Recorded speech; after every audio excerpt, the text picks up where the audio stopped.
back after the break, after the praise and worship that you have done.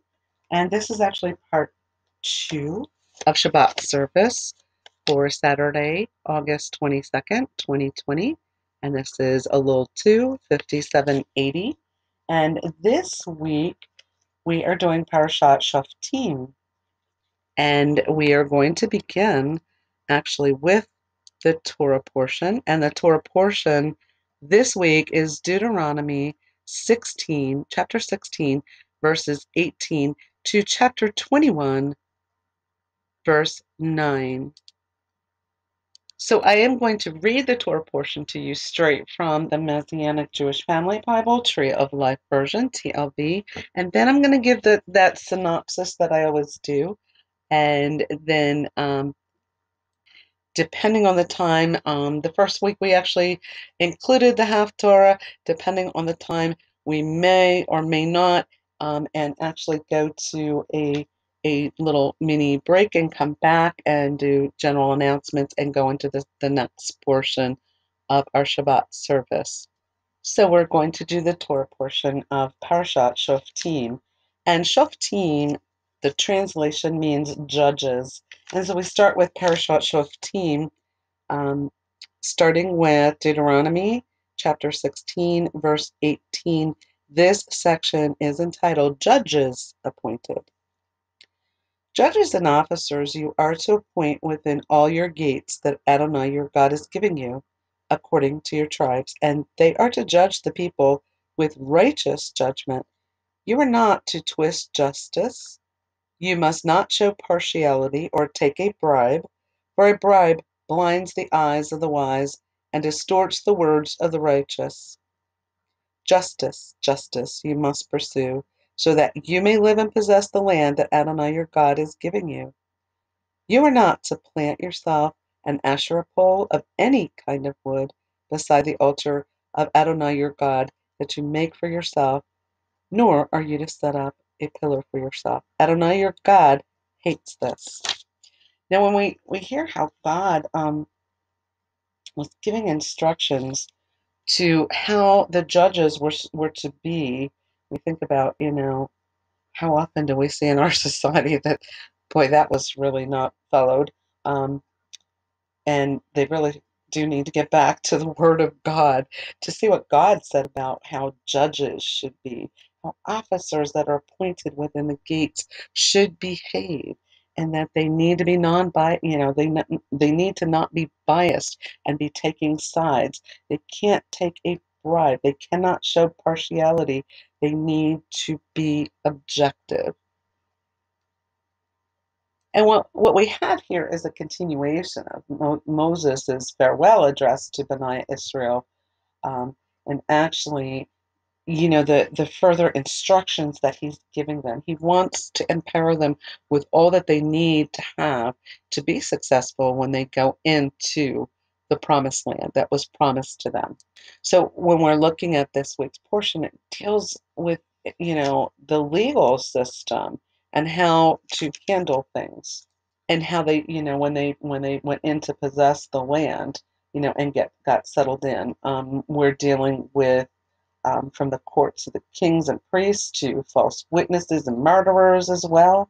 Um, but this is established right from the beginning of this part of this parashat, how the judges are to be, with the character of the judges, and what they need to, and it's very hard because you're human, but they needed to remain impartial, show no partiality, and to be able to remain objective, to be fair, because you needed to have people that were, in the legal system, that were going to be fair to all parties,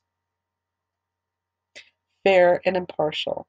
So, and the rules again for these judges by Adonai is they're not to twist the justice, they're not to take bribes, and they're not to show any partiality. That's very clear cut, to the point. It's unfortunately it doesn't hold true throughout history, and we can see that it does. The mistakes that humanity has made. and sometimes those in high places do a lot of wicked things, as we have seen through history. There is also a section in here that is also preparing the people for procedures for war also, and what also should be done in the event of an unsolved murder. So we're going to move into chapter 17. Investigations and witnesses. You are not to sacrifice to Adonai your God a bull or a sheep that has a defect or anything bad, for that would be an abomination to Adonai your God. Suppose there is found in your midst, within one of your gates that Adonai your God is giving you, a man or a woman who does what is evil in the eyes of Adonai your God by transgressing his covenant. This person goes and serves other gods and worships them, the sun or moon or any of the heavenly host, which I have not commanded. It is told to you, and you have heard about it, and you investigate thoroughly, and indeed it is true, and the thing certain, this abomination has been done in Israel. Then you are to bring out to your gates that man or woman who has done this evil thing, and stone that man or woman with stones to death by the word of 2 or 3 witnesses. The one who is to die is to be put to death. No one is to be put to death by the word of one witness, because that's one word against the other, one against the other, and the hand of the witnesses is to be first is to first to put him to death, and after the hand of all of the people. So you're to purge the evil from your midst. Suppose a matter arises that is too hard for you to judge, over bloodshed, legal claims, or assault, matter of controversy within your gates. Then you should go up to the place Adonai your God chooses, and come to the Levitical Kohanim and the judge in charge at that time. And you will inquire, and they will tell you the sentence of judgment.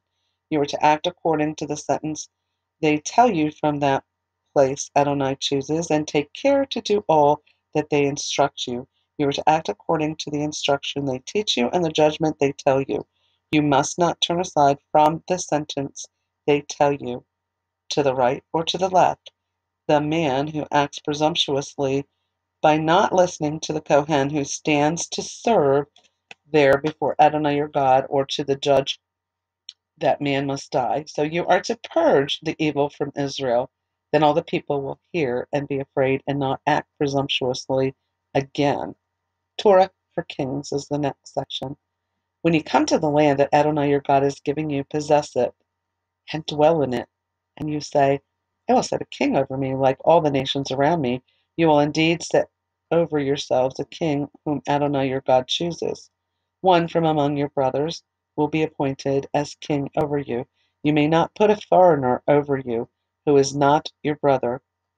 Only he should not multiply horses for himself or make the people return to Egypt to multiply horses before Adonai has said to you, you must never go back that way again, nor should he multiply wives for himself, so that his heart does not turn aside, nor multiply much silver and gold for himself. Now when he sits on the throne of his kingdom, he is to write for himself a copy of this Torah on a scroll, from what is before the Levitical Kohanim. It will remain with him, and he will read in it all the days of his life, in order to learn to fear Adonai his God and keep all the words of this Torah and these statutes. Then his heart will not be exalted above his brothers, and he will not turn from the commandment to the right or to the left, so that he may prolong his days in his kingship, he and his sons in the midst of Israel. And that is the end of chapter 17. Now, I just want to mention the 2 or 3 witnesses was carried on into the Brit Parashat, where Paul said in 2 Corinthians, this is the 3rd time I am coming to you. By the testimony of 2 or 3 witnesses shall every word be established. So he was teaching that to the people in Corinth as well. So it's very important. And as we know, God is the same yesterday, today, and forever. So his word does not change as far as that goes. And yes, two or three witnesses. Because yeah, you can't go on one person uh, bringing up accusations to another because it's one person's word against the other. But if you do have witnesses, that is a little bit different. But then when we think about what happened to Yeshua, those witnesses were false. Um, they brought false charges because Yeshua did nothing against the law whatsoever. And also in when Ahab wanted the vineyard that belonged to Naboth, they brought those lying witnesses. So, in a sense, that didn't always, fare out very well. But you would hope that these witnesses, you know, would be God fearing and would be telling the truth. But there are two instances where that was not so. Um, Chapter 18, the Levitical Kohanim. And these are the Levite priests that we're talking about when we're talking about Levitical Kohanim. The Levitical Kohanim, all the tribe of Levi, are to have no portion or inheritance with Israel. They are to eat the offerings made to Adonai by fire as his inheritance. They will have no inheritance among their brothers. Adonai is their inheritance, just as he promised them. So this will be the share due to the Kohanim from the people, from those who offer a sacrifice, whether a bull or sheep. They are to give the Kohen the shoulder, 2 cheeks, and the stomach, the first fruits of your grain, of your new wine, of your oil, and the first fleece of your sheep you are to give to him. For Adonai your God has chosen him from all your tribes to stand and serve in the name of Adonai, him and his sons forever. Suppose a Levite comes from one of your towns, wherever he is living in all of Israel, and he comes whenever his soul desires to the place Adonai chooses and serves in the name of Adonai his God, like all his fellow Levites who stand there before Adonai. They are to eat equal portions regardless of their father's goods.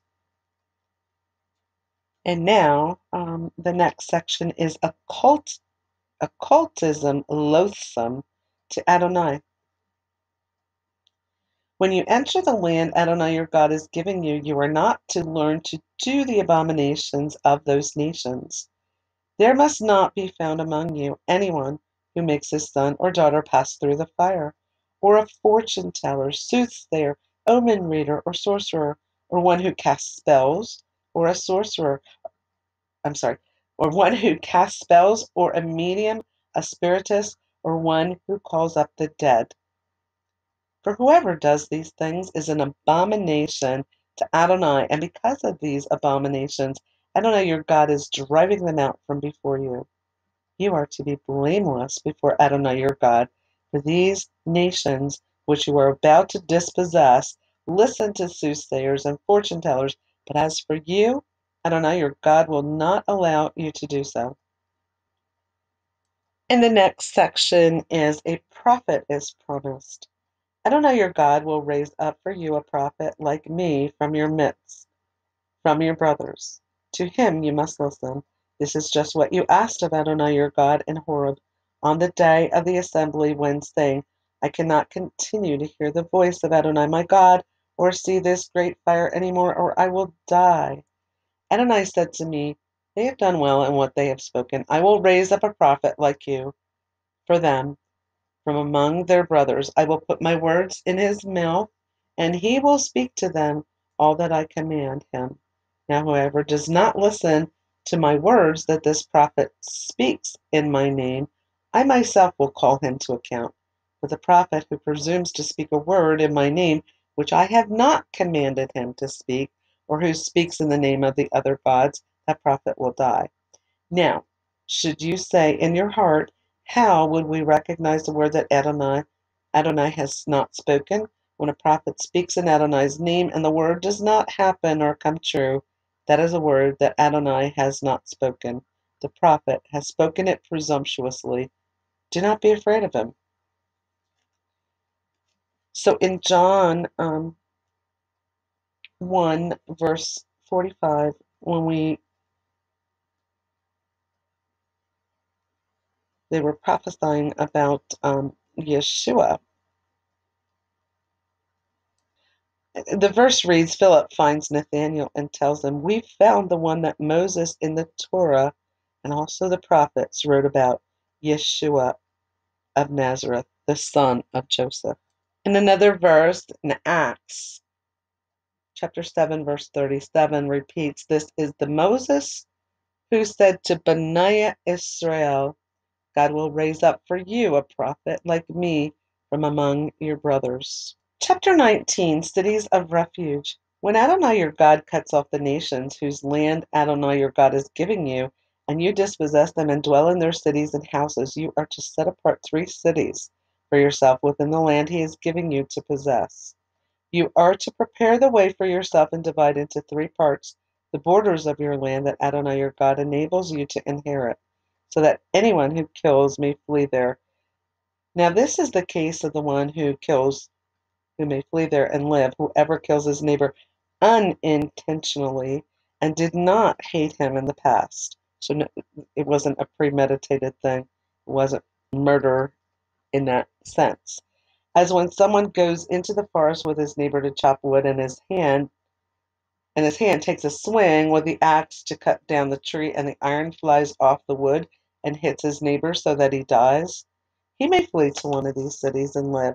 Otherwise, if the way is long, the avenger of the blood, while his heart is hot, may chase the manslayer, catch up to him and strike him dead, yet no death sentence is on him, since he did not hate him in the past. Therefore I am commanding you, set apart 3 cities for yourself. Suppose Adonai your God enlarges your territory as he has sworn to your fathers, and he gives you all the land that he promised to give to your fathers. When you take care to do all this mitzvah, these commandments, that I am commanding you today, to love Adonai your God and to always walk in his ways, then you are to add 3 more cities for yourself besides these 3. Then innocent blood will not be shed within your land that Adonai your God is giving you as an inheritance, and there would be blood upon you. But suppose someone hates his neighbor, waits in hiding for him, rises up against him, strikes him dead, then flees to one of these cities, then the elders of his hometown should send and take him from there and hand him over to the avenger of blood to die. Your eye should not pity him, but you must purge the innocent blood from Israel so that it may go well with you. You must not move your neighbor's boundary marker that the first generations marked out in the inheritance you will receive in the land Adonai your God is giving you to possess. A single witness shall not rise up against a person for any offense or sin that he commits. By the word of 2 or 3 witnesses is a case to be established. Suppose a hostile witness rises up against someone to accuse him of wrongdoing. Then both people who have the dispute will stand before Adonai, before the Kohanim and judges in charge at that time. The judges are to investigate thoroughly, and if indeed the witness is a false witness and has testified falsely against his brother, then you are to do to him just as he had plotted to do to his brother. So you will purge the evil from your midst. Those who remain will hear and be afraid, and they will no longer do such an evil thing as this in your midst. Your eye must not show pity. Life for life, eye for eye, tooth for tooth, hand for hand, foot for foot. So this is referring to people that are bearing false witness, and it could cost somebody their life. So when it came down to it, if the person that was bearing false witness was actually found guilty, the very thing that they plotted to do to the other person was to happen to them. Confidence in battle. And I think I'm going to pause this and come back with the next part because there's still quite a bit to go. So, and we're almost at 20 minutes.